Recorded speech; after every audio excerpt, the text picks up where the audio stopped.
एबे एबे आयुष्मान भारत स्वास्थ्य बीमा योजना को नहीं आसी गोटे बहुत ही बड़ अपडेट। आगामी 2 सप्ताह मध्य लागू हेब आयुष्मान भारत स्वास्थ्य बीमा योजना। सत्यभामापुर कार्यक्रम में एने घोषणा करिसेंती मुख्यमंत्री मोहन चरण माझी। राज्यर 3,52 लाख लोक आयुष्मान भारत स्वास्थ्य बीमार सुफल पाइबे। राज्य भितर एवं बाहर मेडिकल रे मिलिबो चिकित्सा सुविधा।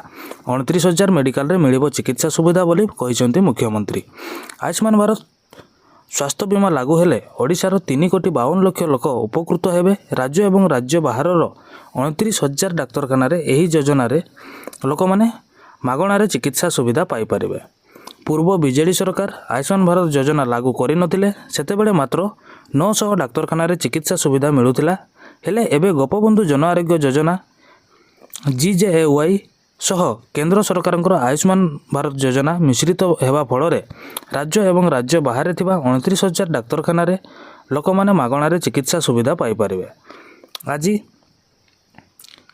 कुलबुद्ध मधुसूदन दासଙ୍କ जन्ममाटी कटक जिला सत्यभामापुर रे उत्कल दिवस उपलक्षे आयोजित स्वतंत्र कार्यक्रम रे जोग देवा अवसर में मुख्यमंत्री मोहन चरण माझी ए नहीं सूचना देइछंती।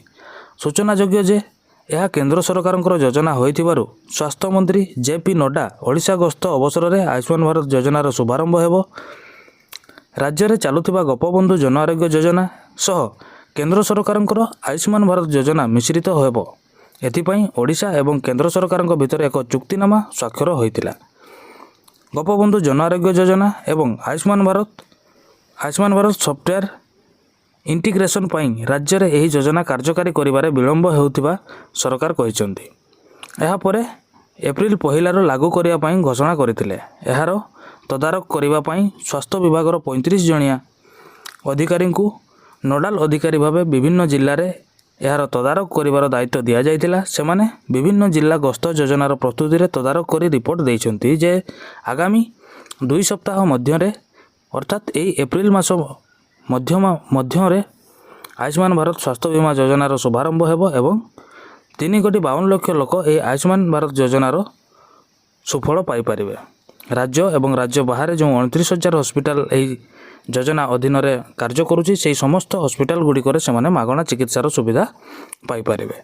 तेबे हाँ बंधुगण यह निश्चित भाव में सरकार गोटे बहुत ही भल पदक्षेप जो गोपबंधु जन आरोग्य योजना एवं आयुष्मान भारत योजना जो मिलित होई 29,000 हॉस्पिटल चिकित्सा मागणा चिकित्सा सुविधा जोगाई दौरान। तेबे देखा जाऊ केते समय मध्य जो सूचना मिली कि 2 सप्ताह मध्य आयुष्मान भारत योजना लागू होगापी जाऊँगी एवं यार सुविधा मिलवाई जाऊँगी आम ओडिशा रे।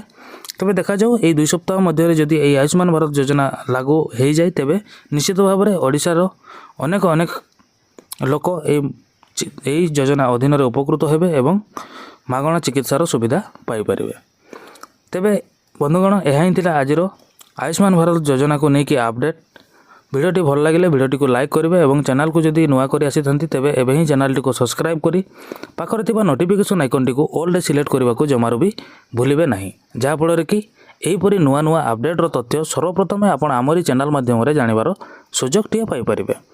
तेबे पुणी देखा हबो आ गुटे नुआ वीडियो रे आ गुटे नुआ अपडेट को लेकिन सेति पर्यंत रहूची नमस्कार। जय जगन्नाथ।